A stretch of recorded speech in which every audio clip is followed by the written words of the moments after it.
Hello everyone. तो आज हम मैक्रो इकोनॉमिक्स क्लास 12 सीबीएसई के बारे में पढ़ने वाले हैं। बच्चों, फर्स्ट चैप्टर जो हमारा मैक्रो इकोनॉमिक्स का है, हम उससे स्टार्टिंग करेंगे।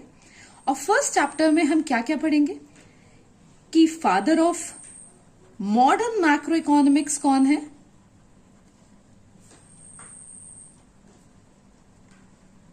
सेकेंड चीज जो हम पढ़ने वाले हैं वो है कि macro economics as a separate subject कैसे इमर्ज हुआ।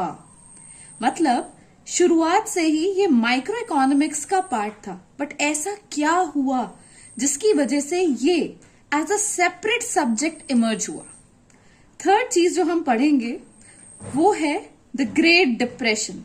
अब आप सभी जानते होंगे कि इसे क्या बोला जाता है, the great depression of 1930s, right.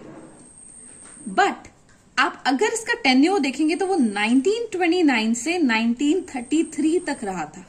तो जब 1929 से स्टार्ट हुआ था तो फिर इसको 1930s ही क्यों बोला जाता है। मेजॉरिटी ऑफ जगह जहां भी क्वेश्चनिंग होगी वहां पे द ग्रेट डिप्रेशन ऑफ 1930 बोला जाता है। तो ऐसी क्या वजह रही। थर्ड चीज जो हम पढ़ेंगे वो है लो लेवल इक्विलिब्रियम ट्रैप। लो लेवल इक्विलिब्रियम ट्रैप क्या है, इसको हम अपने करंट फेस से कनेक्ट करके स्टडी करेंगे। जो चीज आप सभी ने विटनेस करी है उसके अकॉर्डिंग इसको पूरा समझा जाएगा, क्योंकि इसके ऊपर आपकी पूरी इकोनॉमिक्स बेस्ड है। तो इस लेक्चर सीरीज में हम स्टार्टिंग करने वाले हैं चैप्टर 1 से, जिसमें इन सभी चीजों के बारे में बात की जाएगी। चलिए स्टार्ट करते हैं चैप्टर 1 मैक्रो इकोनॉमिक्स का इंट्रोडक्शन। तो हमारे इकोनॉमिक्स में सबसे इंपॉर्टेंट चीज जो आती है वो है फादर ऑफ इकोनॉमिक्स। तो फादर ऑफ इकोनॉमिक्स तो आप सभी जानते हैं, एडम स्मिथ है। यहां पे हम बात करने वाले हैं father of modern macro economics की। तो father of modern macro economics बोला जाता है लॉर्ड जॉन मेनार्ड कीन्स को। ठीक है, आप शॉर्ट में बोल सकते हैं JM Keynes. So father of modern macro economics कौन है, लॉर्ड जॉन मेनार्ड कीन्स। इनकी एक बुक पब्लिश हुई थी 1936 में, जिसका नाम आपको याद रखना है, that is general theory of employment interest and money. General theory of employment interest and money. ये बुक इन्होंने मैक्रो इकोनॉमिक्स पे ही लिखी थी। तो सबसे पहले आप क्या ध्यान रखेंगे, who is considered as the father of modern macroeconomics, Lord John Maynard Keynes. And second thing, इनकी बुक जो पब्लिश हुई थी 1936 में, जिसका नेम है general theory of employment interest and money. चलिए सेकंड चीज पे आते हैं। चलिए डिफरेंस में बात करते हैं माइक्रो इकोनॉमिक्स और मैक्रो इकोनॉमिक्स की। सबसे पहली चीज आती है इनका meaning. So micro economics, it is the study of individual economic units of an economy. जब भी हम इंडिविजुअल लेवल पे स्टडी करते हैं, अब इंडिविजुअल लेवल पे मतलब जब भी हम किसी एक पर्सन की बात करते हैं, जैसे कि डिमांड जो आपने 11th क्लास में पढ़ा होगा। तो डिमांड जब किसी एक बंदे की डिमांड की बात करती है, मतलब demand of an individual, right, या फिर सप्लाई ऑफ एन इंडिविजुअल, जब भी हम किसी एक बंदे की बात करते हैं तो वो हमारा माइक्रो इकोनॉमिक्स होता है। ठीक है, when we study individual economic units. Macroeconomics में हम इकोनॉमी को एज अ होल लेते हैं। जैसे कि अगर आप डिमांड की बात कर रहे हैं तो पूरी इकोनॉमी की डिमांड, जितने भी कंज्यूमर्स हैं सबकी डिमांड का सम टोटल करा जाता है ना, जिसको हम बोलते हैं एग्रीगेट डिमांड। तो यहां पे थी इंडिविजुअल डिमांड और यहां पे आ गई एग्रीगेट डिमांड। यहां पर हम इंडिविजुअल लेवल पे स्टडी करते हैं, यहां पर economy as a whole. Second चीज, यहां पे जो टर्म लिया गया तो बेसिस है term. Look, micro and macro दोनों ही ग्रीक टर्म से डिराइव हुए हैं, right. Micro is derive from the Greek word that is मिक्रोज, है ना। अगर आप देखेंगे तो सी की जगह क्या आ गया, K, and we have added just S to it, तो मैक्रोज। In the same way macro has been derived from the Greek word मैक्रोज, अगेन सी की जगह के आ गया है, and then we have just added S. Now what is the meaning of micro and macro? मैक्रोज, right, micro नाम से ही पता लगता है, जैसे हम लोगों ने पढ़ा है माइक्रो ऑर्गेनिज्म, राइट, बहुत छोटी सी जो चीज है, so it means small. Macros नाम में ही आ रहा है, मैक्रो कुछ बड़ा है, right, so it means large. This is the second difference. Third जो हमारा आता है वो आता है एग्रीगेशन। अब देखिए एग्रीगेशन, अब यहां पे ये इस तरीके से समझिएगा कि हम कह रहे हैं हमारे पास आयरन एंड स्टील इंडस्ट्रीज है, राइट, तो हमने बोला हमने आयरन एंड स्टील इंडस्ट्रीज का टोटल प्रोडक्शन लेना है। अब मान लीजिए हमारे पास, हमने सपोज करा that we are having 5 iron and steel industries, firms और इंडस्ट्रीज, जो भी आप कहना चाहें, इन आवर कंट्री। तो हमने इन सब का टोटल प्रोडक्शन करा है, ठीक है। वही हम कहना चाह रहे हैं कि हम देख रहे हैं टोटल प्रोडक्शन जो हमारे देश में हो रहा है। अब टोटल प्रोडक्शन में जब आप बात करोगे तो आयरन एंड स्टील इंडस्ट्री भी आ गई, आपकी जूट भी आ गया, आपका कॉटन भी आ गया, आपके ऑटोमोबाइल्स भी आ गए, इसी तरीके से एटसेट्रा एटसेट्रा, राइट। इन सब का सम टोटल, अब जैसे आयरन स्टील इंडस्ट्री हमने क्या कहा था कि चलो हमारे पास 5 है, इसी तरीके से जूट की हमारे पास है, ठीक है, कॉटन की है, ऑटोमोबाइल्स की है, तो हम पहले इनका टोटल कर रहे हैं, राइट, कि इनका टोटल प्रोडक्शन कितना है, फिर उसके बाद यहां पे सम टोटल कर रहे हैं, ठीक है। अब आप देखेंगे तो माइक्रो इकोनॉमिक्स में हमने क्या करा, we have taken the total production of iron and steel industry, तो केवल एक इंडिविजुअल की बात करी थी, राइट। तो यहां पर भी आप एग्रीगेट निकाल रहे हो, यहां पे मैक्रो में क्या करो, यहां पे total production iron and steel का कितना हुआ, जूट का कितना हुआ, कॉटन का कितना हुआ, ऑटोमोबाइल्स का कितना हुआ, फिर इनका सम टोटल करा। तो बेसिकली एग्रीगेशन दोनों में है। बहुत बेसिक सा क्वेश्चन आ जाता है एमसीक्यूज वगैरह में कि एग्रीगेशन किस में होता है, तो just remember this thing, aggregation is present in both micro as well as in macro, but the thing is कि एग्रीगेशन माइक्रो इकोनॉमिक्स में होता है limited, but when it comes to macroeconomics इसमें होता है वास्ट डिग्री ऑफ एग्रीगेशन। देख रहे हैं ना, ठीक है। तो ये हमारा था थर्ड डिफरेंस। चलिए नेक्स्ट पे आते हैं। अब बात करते हैं मेथड ऑफ स्टडी की। जब मेथड ऑफ स्टडी बोला जाता है तो माइक्रो इकोनॉमिक्स में हम बात करते हैं the method of study that we use over here is partial equilibrium analysis, right, partial equilibrium analysis. और जब मैक्रो की बात करते हैं तो यहां पे यूज होता है हमारा जनरल इक्विलिब्रियम एनालिसिस। अब ये होता क्या है, देखिए आप सबको पता है इक्विलिब्रियम क्या होता है, राइट, आपने 11th में पढ़ा है।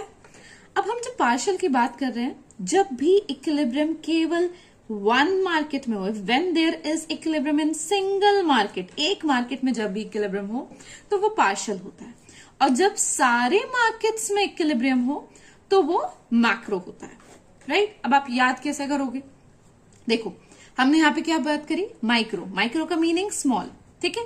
यहां पे हम बात करें इंडिविजुअल लेवल पे एक बंदे के बारे में, यहां पे क्या है, पार्ट, किसी चीज का हिस्सा, राइट, तो बहुत छोटी सी बात हो रही है, right. When it comes to macro हम बात कर रहे हैं जनरल, मैक्रो का मीनिंग क्या है, लार्ज। यहां पे आप याद कर सकते हो ट्रेन का डिब्बा क्या होता है, जनरल का डिब्बा कैसा होता है, बड़ा होता है, right. So with that you can connect it. So when it comes to partial, one, देख रहे हो ना, यहाँ पे वन था, individual, so there is equilibrium in only one market. यहाँ पे लार्ज है, ठीक है, general, so there is equilibrium in all the markets. This was our fourth difference. So when it comes to alternative names, ये आपको याद रखना है, इसको क्या बोला जाता है, प्राइस थ्योरी। और मैक्रो इकोनॉमिक्स में क्या बोलते हैं, theory of income and employment, income and employment, ठीक है, क्योंकि हम यहाँ पे क्या बात कर रहे हैं, मैक्रो में इनकम से रिलेटेड बात होती है, एम्प्लॉयमेंट से रिलेटेड बात होती है ना। सारी चीजें जो हम पढ़ रहे हैं इकोनॉमिक्स में वो किस लिए होती हैं, जिससे हम इकोनॉमी को अच्छे से समझ पाए क्या क्या हो रहा है। चलिए नेक्स्ट की बात करते हैं। यहां पे आ रहा है कि हमारे सेंट्रल प्रॉब्लम्स क्या है। When it comes to the central problems of an economy, right? तो आपने बहुत अच्छे से पढ़ा होगा सेंट्रल प्रॉब्लम्स क्या क्या होती थी। What to produce, how to produce, and for whom to produce. What to produce में what we have to produce, whether we want to produce capital goods or we want to produce consumer goods. तो हम क्या करते थे, economy में एक balance बना के चलते थे कि भाई कंज्यूमर गुड्स भी प्रोड्यूस करने हैं और कैपिटल भी करने हैं, है ना। इसी तरीके से क्या होता था, हम बात करते थे how to produce, labour intensive technique, ये कैपिटल इंटेंसिव। अब जैसे कि हमारा देश है तो क्या है, पॉपुलेशन बहुत लार्ज है, हमें मेजॉरिटी ऑफ पॉपुलेशन को काम देना है। तो काम कैसे दिया जाएगा, अगर आप मशीन्स को यूज करोगे, ऐसा नहीं है कि हम मशीन्स यूज नहीं करते हैं, हम करते हैं, बट हम प्रेफर क्या करते हैं कि ज्यादा से ज्यादा ऐसी टेक्निक यूज करें जिसमें लेबर ज्यादा से ज्यादा यूज हो, है ना। तो जो डेवलपिंग कंट्रीज है या जो अंडर डेवलप्ड कंट्रीज है वो प्रेफर करती है लेबर इंटेंसिव टेक्निक, ठीक है, ओके। और जो हमारी डेवलप्ड इकोनॉमीज है वो कौन सी यूज करते हैं, कैपिटल इंटेंसिव टेक्निक। फिर आता है हमारा for whom to produce, whether we have to produce for the rich और फॉर द पुअर। तो अब इकोनॉमी में वही है भाई, ग्रोथ सबको चाहिए, ठीक है, तो obviously we have to produce for the rich, क्योंकि पैसा तो आप वहीं से कमा सकते हैं। जब आप रिच के लिए प्रोड्यूस करेंगे you will be able to earn profit, right. तो प्रॉफिट तो आपको लग्जूरियस गुड्स बनाने से ही मिलेगा, तो you have to produce for the rich. Poor को बेसिक नेसेसिटीज चाहिए, अगर आप उनका ध्यान नहीं रखोगे तो there will be income disparity, gulf between the rich and poor, बहुत वाइड गैप हो जाएगा जो कि हम नहीं चाहते हैं, राइट। तो गवर्नमेंट क्या करती है, वो एक बैलेंस बनाती है कि ठीक है भाई हमें ग्रोथ भी चाहिए, जीडीपी ग्रोथ, तो हम रिच के ऊपर भी फोकस करेंगे, है ना, और हमारे को इकोनॉमी में वेलफेयर भी चाहिए, हमारे को अपना जो हमारे गरीब तबका है उसको भी ऊपर उठाना है। So we have to do expenditure on the poor also, basically we have to produce for them also, तो we make a balance between both of them, ठीक है। तो अब यहाँ पे हम बात कर रहे थे सेंट्रल प्रॉब्लम्स की। अब देखिए सेंट्रल प्रॉब्लम्स, माइक्रो इकोनॉमिक्स जो डील करता है वो होता है problem of allocation of resources, ठीक है, problem of allocation of resources. अब allocation, how we have to basically utilize the resources in the optimum way, है ना। अब resources हमारे पास कितने हैं, उनको किस तरीके से हमको यूज करना है, इसी प्रॉब्लम का से डील करता है, ठीक है, कि कैसे आपको मैक्सिमम यूटिलाइजेशन निकालना है रिसोर्सेज का, है ना, ऑप्टिमम यूटिलाइजेशन करना है। अब नेक्स्ट आता है मैक्रो इकोनॉमिक्स। मैक्रो इकोनॉमिक्स में क्या सेंट्रल प्रॉब्लम है, determination of level of income and employment, ठीक है, इनकम एंड एम्प्लॉयमेंट। अब आप इनकम एंड एम्प्लॉयमेंट की बात करेंगे, अब सिंपल सी चीज है, इकोनॉमी है, बड़े लेवल पे है, तो हम बात करेंगे नेशनल इनकम की, कैसे हमारे को इनकम अपनी इंक्रीज करनी है, नेशनल इनकम, ठीक है। एम्प्लॉयमेंट कैसे जनरेट कर रहा है, तो बड़े लेवल पे ऑब्वियसली बड़ी प्रॉब्लम्स की बात की जा रही है, ठीक है। तो ये था हमारा डिफरेंस माइक्रो और मैक्रो में। मैक्रो इकोनॉमिक्स जो कि एक सेपरेट सब्जेक्ट बन के इमर्ज हुआ, ऐसा क्या हुआ, देखिए माइक्रो इकोनॉमिक्स शुरुआत से ही एग्जिस्ट करता था। अब आप बेसिक डिफरेंस तो माइक्रो और मैक्रो का जानते हैं, ठीक है। तो यहाँ पे माइक्रो इकोनॉमिक्स हमारा एग्जिस्ट करता था, और ऐसा नहीं कि मैक्रो इकोनॉमिक्स नहीं था, मैक्रो इकोनॉमिक्स भी एग्जिस्ट करता था, but it was considered as a part of micro economics. मतलब मैक्रो जो था हमारा वो माइक्रो का एक्सटेंशन था। अब ऐसा क्या हुआ जो macro economics as a separate branch बन के इमर्ज हुआ, तो it emerged as a separate branch. देखिए तीसरी चीज जो मैंने आपसे कही थी, ग्रेट डिप्रेशन, ये वहां से कनेक्टेड है, ग्रेट डिप्रेशन ऑफ 1930s। चलिए यहां पे बात करते हैं ग्रेट डिप्रेशन की, फिर यहीं से हमारे इसका आंसर भी निकल करके आएगा। देखिए जो ग्रेट डिप्रेशन हुआ था, दैट स्टार्टेड इन 1929, राइट, और टेन्योर क्या है उसका, 1929 to 1933। अब इसमें जो याद रखने वाली बात है, there are certain terms, inflation, deflation, recession and depression, जो कि बहुत कॉमन टर्म्स हैं और जनरली यूज किए जाते हैं। देखिए, इन्फ्लेशन, इन्फ्लेशन क्या होता है? जब भी आपका प्राइस लेवल इकोनॉमी में इंक्रीज होता है, whenever the prices in the economy rises. अब जो जनरल लेवल ऑफ इन्फ्लेशन है वो अच्छा होता है अगर आपसे कोई भी पूछे, क्योंकि कई बार आपके जो आप एडमिशन के लिए जाते हैं, आपके इंटरव्यूज वगैरह होते हैं, तो वहां पे पूछ लिया जाता है कि क्या, और या फिर एग्जाम में भी क्वेश्चन आ जाता है कि क्या नॉमिनल रेट ऑफ इन्फ्लेशन अच्छा होता है। ठीक है, अब आपके एक्सटर्नल एग्जामिनर्स आएंगे जो आपका वाइवा लेंगे, तो वो पूछ लेते हैं, तो ऑब्वियसली कुछ नॉमिनल परसेंटेज जो होता है इन्फ्लेशन का, that is good for the economy. Price rise हो रहा है, that means economy is growing. But जैसा कि कहते हैं, अति किसी चीज की अच्छी नहीं होती। सो इन द सेम वे, तो प्राइस जब प्राइस राइज जनरली राइज होता है इकोनॉमी में, दैट इज इन्फ्लेशन। दूसरी चीज, अभी प्राइस राइज क्यों हो रहा है? When the money supply in the economy increases. देखिए, मैंने बोला ये एक पेन है, राइट? अब ये केवल एक पेन है, ठीक है, और इसको खरीदने वाले 10 लोग हैं। इस पेन का प्राइस है 10 रुपीज। अब जब 10 लोग हैं, 10 के 10 का एग्जाम है, ठीक है, और एक ही पेन है, तो they will be willing to offer more price for this particular pen. ठीक है, वो भाई उनको ये पेन चाहिए, वो इनके लिए बहुत ज्यादा इंपॉर्टेंट है, तो वो 20 रुपए, दूसरा कहेगा 30 रुपए, तीसरा कहेगा 40 ले लो, 5 वगैरह भाई तो 100 रुपए ले ले, ठीक है, बट हमारे को ये पेन दे दे।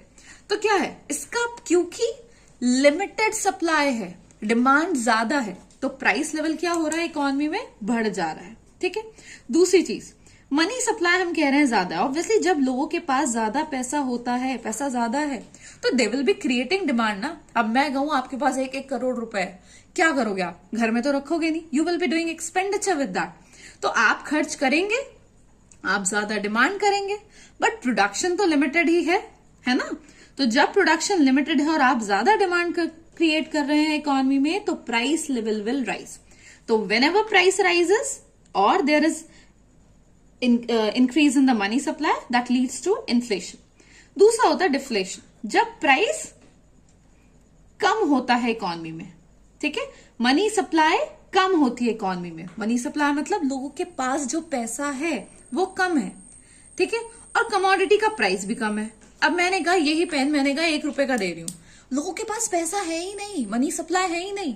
जब पैसा है ही नहीं तो वो क्यों खरीदेंगे? They will not be able to purchase that. तो जब पैसा ही नहीं है तो आप कमोडिटी का प्राइस कितना भी कम कर लो, they will not be able to purchase that. वो क्या होता है आपका डिफ्लेशन। अब रिसेशन आता है जो कि यहां से कनेक्टेड है। देखिए, जब भी आपकी जीडीपी, ग्रॉस डोमेस्टिक प्रोडक्ट, ठीक है, जो आप टोटल प्रोडक्शन कर रहे हो, जब भी वो डाउन जाती है 2 से 3 क्वार्टर तक। अब क्वार्टर आप सबको पता है, ठीक है, ये हमने एक सीरीज को हाफ हाफ डिवाइड करा और फिर इसके पार्ट डिवाइड कर लिए। आपने स्टैट्स में पढ़ा था ना क्वार्टाइल्स, राइट? तो ये first part, second part, third part, fourth part. तो या तो सेकंड 2 क्वार्टर तक या थर्ड क्वार्टर तक जब जीडीपी लगातार डाउन जाती है तो दैट इज रिसेशन। और जब जीडीपी 1 ईयर, ठीक है, डाउन जा रही है 1 ईयर और मोर, 1 साल या उससे ज्यादा, तो वो डिप्रेशन में कन्वर्ट हो जाती है। सिंपल सी चीज है, सोचने वाली बात है। लोग बहुत आमतौर पे कर देते हैं, यार आई एम डिप्रेस्ड, मैं बहुत डिप्रेस्ड हूं। कोई भी बंदा इतना कैजुअल टर्म नहीं है जिसे यूज कर दिया जाता है। डिप्रेशन में कोई भी एकदम नहीं जाता है, अ पर्सन टेक्स टाइम, धीरे धीरे जाता है, राइट? तो आप एकदम से जब खुद डिप्रेशन में नहीं जा रहे हो, डिप्रेशन में जाने के लिए आपको टाइम लगता है, तो सब same thing goes with the economy. Economy भी एकदम से डिप्रेशन में नहीं जाती है, वो पहले रिसेशन में जाती है, उसके बाद वो डिप्रेशन में जाती है। आप समझ रहे हैं? इसीलिए जब स्टार्ट हुआ था तो वो था रिसेशन 1929 में, राइट? बट वो डिप्रेशन में कब कन्वर्ट हुआ? 1930 में। समझ रहे हैं आप? इसीलिए क्या मेंशन किया जाता है, the great depression of 1930s, क्योंकि यहां पर ये क्या था, it was recession. So this is the basic thing that you have to remember. चलिए अब बात करते हैं ग्रेट डिप्रेशन। तो आपको ये समझ में आया कि इसे क्यों ग्रेट डिप्रेशन ऑफ 1930s बोला जाता है। हम दूसरी चीज पे आते हैं। देखिए, जब ग्रेट डिप्रेशन आया था तो ऐसा क्या हुआ था, ठीक है, हम उससे बाहर क्यों नहीं निकल पा रहे थे कि द ग्रेट डिप्रेशन जो आया था वो इतने लंबे टाइम तक क्यों रहा। क्या गवर्नमेंट ने कुछ नहीं किया? क्या इकोनॉमीज ने कुछ नहीं किया? और अगर किया तो फिर उन्होंने क्या किया, राइट? अब देखिए, जब ये जो प्रॉब्लम थी द ग्रेट डिप्रेशन, इसको इकोनॉमिस्ट अपनी अपनी तरह से सॉल्यूशंस बता रहे थे। उनके सारी चीजें फेल होती जा रही थी कि कैसे उन्हें इकोनॉमी को ठीक करना है। उसके बाद जो हमारे लॉर्ड जॉन मेनार्ड कीन्स हैं, कीन्स ने कहा कि बड़ी प्रॉब्लम का बड़ा सॉल्यूशन होना चाहिए, है ना। अब डिमांड, ठीक है, कम है, ठीक है, इंडिविजुअल डिमांड। तो इंडिविजुअल डिमांड को हम माइक्रो के पर्सपेक्टिव से, ठीक है, हम प्रॉब्लम को सॉल्व कर सकते हैं। बट वहीं जब मैक्रो लेवल पे प्रॉब्लम आ रही है तो उसे मैक्रो के इंस्ट्रूमेंट्स ही तो सॉल्व कर सकते हैं। जब ये ग्रेट डिप्रेशन है जो कि पूरी इकोनॉमी को इम्पैक्ट कर रहा था, है ना, तो इसके लिए माइक्रो के कॉन्सेप्ट्स वर्क कैसे करेंगे? तो क्या किया गया, फिर वहां से उन्होंने सारी चीजों को ऑब्जर्व करा कि इकोनॉमी में हो क्या क्या रहा है। तो ग्रेट डिप्रेशन की वजह से इकोनॉमी में देखा गया कि लोग डिमांड कम कर रहे हैं, राइट। और यहाँ पे हम बोलेंगे जब पूरे मार्केट के डिमांड की बात की जाएगी तो there was low aggregate demand in the economy, right. आपने पढ़ा था ना अभी जब मैंने बताया था कि इंडिविजुअल की डिमांड हो रही है तो वो माइक्रो का एस्पेक्ट है, बट जब पूरी इकोनॉमी की डिमांड की बात कर रही है तो वो एग्रीगेट कॉन्सेप्ट है जो कि मैक्रो का पार्ट हो गया। तो अब एग्रीगेट डिमांड ही कम थी। अब जब लोग डिमांड ही नहीं कर रहे हैं तो आप क्या करेंगे? सिंपल सी चीज है, आप प्रोडक्शन भी कम कर देंगे।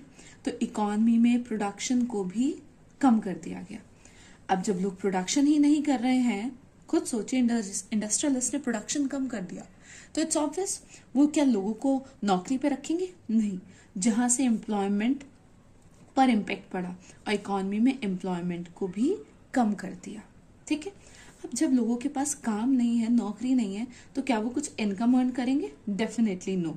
तो वहां से इनकम के ऊपर प्रभाव पड़ा, इनकम भी इकोनॉमी में कम हो गई। अब जब इनकम ही नहीं अर्न कर रहे हो तो भाई कंजम्पशन कहाँ से करोगे, है कि नहीं है? ऐसा नहीं है कि आप कंजम्पशन अपना पूरा जीरो कर देंगे। Some minimum level of consumption will always be there, ठीक है, बट लोगों ने अपना कंजम्पशन कम कर दिया था बहुत ज्यादा। जब इकोनॉमी में कंजम्पशन ही लो हो रहा था, सोचिए, कंजम्पशन ही नहीं कर रहे हैं लोग तो आप प्रोडक्शन किसके लिए करोगे? इन्वेस्टमेंट कहाँ करोगे? नहीं करोगे। तो that impacted the entire GDP of the country. तो जीडीपी ही कम हो गई, टोटल प्रोडक्शन ही कम हो गया, जिससे इकोनॉमिक ग्रोथ पर इम्पैक्ट पड़ा and economic growth was also low. So this was the major problem at that time. अब अगर देखा जाए तो कोविड के टाइम पे क्या हुआ था, सोचिए, कोविड पर जब कोविड आया तो हमने क्या करा, अपनी डिमांड कम करी, जिससे प्रोडक्शन कम करा गया। आपने देखा होगा ना कि लेबरर्स एक जगह से दूसरी जगह जा रहे हैं क्योंकि उन्हें जॉब से निकाल दिया गया, या कितने लोगों को जॉब से निकाल दिया गया था। तो क्या किया गया, प्रोडक्शन ही कम कर दिया। अब जब आप इकोनॉमी में सोचिए प्रोडक्शन ही अपना कम कर रहे हो, प्रोडक्शन ही नहीं हो रहा है, तो फिर मतलब आपने लोगों को एम्प्लॉयमेंट ही नहीं दिया है, आपने रिमूव कर दिया उन्हें जॉब से, ठीक है। उस टाइम पर भी वही हुआ था कोविड के टाइम पे, जब लोगों के पास नौकरी ही नहीं थी तो वो पैसा भी नहीं कमा रहे थे, पैसा नहीं कमा पा रहे थे, तो उन्होंने अपना कंजम्पशन बहुत कम कर दिया था। और जब कंजम्पशन लो था तो ऑब्वियसली जीडीपी भी हमारी बहुत लो थी और इकोनॉमिक ग्रोथ उससे इम्पैक्ट हुई थी। तो ये सारा का सारा हम सब ने विटनेस करा है कोविड के टाइम पर। जब ग्रेट डिप्रेशन आया था तब भी यही सब चीजें हुई थी। अब इसका सॉल्यूशन देखा जा रहा था। अब भाई एक सिंपल सी बात है, अगर आपकी इकोनॉमी में कोई प्रॉब्लम है, या छोड़ो बात करो अपने दोस्तों की, अगर कोई दो दोस्त आपस में लड़ लिए तो तुम क्या करोगे? सबसे पहले ये देखोगे भाई ये लड़े किस बात पे हैं, what is the main reason, what is the main cause क्या है। और जहां आपको कॉज पता लगा वहीं आप सॉल्यूशन भी निकाल सकते हैं। तो यहाँ पर भी यही देखा गया, ये देखा गया कि ठीक है भाई ये तो प्रॉब्लम है, बट इसका मेन रूट कॉज क्या है? आप सोच सकते हो, थोड़ा सा आइडिया लगाओ क्या होगा मेन कॉज। तो यहाँ पे मेन कॉज था कि लोग डिमांड नहीं कर रहे थे, low aggregate demand was the main reason कि ये सब कुछ हो रहा था। अब उन्होंने कहा ठीक है भाई, अब प्रॉब्लम तो तुम्हें पता लग गई है, अब रेमेडी की बात करो, क्या सॉल्यूशन निकल के आ रहा है इसका। तो सिंपल सोचो, गवर्नमेंट ने जब कोविड आया था कुछ किया था? आधे लोग को कुछ नहीं किया था, कुछ कहता भैया राशन वाशन नहीं दिया था। देखिए, गवर्नमेंट ने किया था। अब हमारे पास दो रास्ते थे, या तो हम लोगों को पैसा दे दें जिससे वो डिमांड करें, ठीक है, वो 500 रुपए दिए गए थे, बट वो कितने दिन तक चलते हैं, ठीक है, वो तो एक दिन में उड़ जाते हैं। तो गवर्नमेंट को चाहिए था लॉन्ग टर्म के लिए प्लान। गवर्नमेंट ने टारगेट किसे करा? स्मॉल स्केल इंडस्ट्रीज को, ठीक है, स्मॉल स्केल इंडस्ट्रीज। अब आपको पता है कि अगर आपका ये पर्टिकुलर एरिया है, ठीक है, तो देखिए लार्ज स्केल इंडस्ट्रीज तो कुछ जगहों पे है, तो वो उसी एरिया को डेवलप करेंगी, they remain confined to a limited area. But जब आप बात करते हो स्मॉल स्केल इंडस्ट्रीज की, उसमें कम इन्वेस्टमेंट लगता है, but they are scattered all over the country, पूरे देश में छोटी छोटी छोटी छोटी, ठीक है। अब अगर आप उनको डेवलप करोगे तो आप पूरे देश को डेवलप कर सकते हो। तो क्या किया गया? गवर्नमेंट ने लो इंटरेस्ट पे लोन प्रोवाइड करा स्मॉल स्केल इंडस्ट्रीज को। अब भाई, अब सिंपल सी बात है, कोई लोन लेगा, ठीक है, तो क्या करेगा? उसे घर में तो रखेगा नहीं, उसे इन्वेस्ट करेगा। तो इकोनॉमी में इन्वेस्टमेंट किया गया। अब जब आप पैसा इन्वेस्टमेंट कर रहे हो, इकोनॉमी में लगा रहे हो, तो क्या किया जाएगा उससे? आप प्रोडक्शन करने के लिए इन्वेस्टमेंट कर रहे हो, तो आपने जब इन्वेस्टमेंट करा, आपकी इकोनॉमी में प्रोडक्शन बढ़ा, ठीक है। प्रोडक्शन बढ़ाने के लिए आपने लोगों को हायर करा, एम्प्लॉयमेंट प्रोवाइड करा, ठीक है। लोगों को जब आपने हायर करा तो उन लोगों ने इनकम अर्न करनी स्टार्ट करी, पैसा आया उनके पास। जब पैसा आया तो उन्होंने कंजम्पशन भी स्टार्ट करा, भाई कंज्यूम तो करेंगे ना। और जब उन्होंने कंजम्पशन करा तो obviously they were creating demand, और डिमांड हुई इकोनॉमी में, जिससे आपकी जीडीपी पे इम्पैक्ट पड़ा और जीडीपी बढ़ी। और जब जीडीपी बढ़ी तो इकोनॉमिक ग्रोथ हुई, ठीक है। तो गवर्नमेंट ने हमारी उस टाइम पर ये करा। सेम यही ग्रेट डिप्रेशन के टाइम पे हुआ कि क्या किया गया? इकोनॉमी में इन्वेस्टमेंट किया गया, पैसा इंजेक्ट किया गया, ठीक है। इंजेक्शन होता है, बॉडी में इंजेक्ट करते हैं ना, ठीक है, इंजेक्शन के थ्रू, ठीक है। तो ऐसे ही इन्वेस्टमेंट को इंजेक्ट किया गया, ठीक है। गवर्नमेंट ने अपना एक्सपेंडिचर इंक्रीज करा, एग्रीगेट एक्सपेंडिचर, जिससे क्या हुआ? इकोनॉमिक ग्रोथ हमारी बढ़ी। ओके, तो ये सब चीजें ग्रेट डिप्रेशन के टाइम पर हुई थी, जो हमने कोविड के टाइम पर देखी। अब इसी को क्या बोलते हैं? This is known as low level equilibrium trap. समझ रहे हैं आप? ट्रैप होता है जाल, ठीक है। अब देखिए, ये सब कुछ हुआ तो ये माइक्रो के कॉन्सेप्ट से तो सॉल्व ही नहीं हो पा रही थी ये प्रॉब्लम। फिर लॉर्ड जॉन मेनार्ड कीन्स ने मैक्रो के अप्रोच यहाँ पे लगाए, और ये मैक्रो का अप्रोच था ये एग्रीगेट डिमांड, ठीक है, जहां से उन्होंने एनालाइज किया, ठीक है, मेन रूट कॉज फाइंड करा, उसकी रेमेडी लगाई, और उसके बाद देखा गया कि कैसे इकोनॉमी क्या हुई? ग्रो करी, ठीक है। और यहीं से macro economics as a separate subject बन करके इमर्ज हुआ, ठीक है। तो यहाँ पे इस चैप्टर में हमने क्या क्या चीजें पढ़ी? Father of modern macro economics, micro macro का डिफरेंस, माइक्रो इकोनॉमिक्स का पार्ट थी macro economics, but great depression के टाइम पर जब हमने उसके इंस्ट्रूमेंट्स यूज करे, ठीक है, तब macro as a separate subject बन के इमर्ज हुई।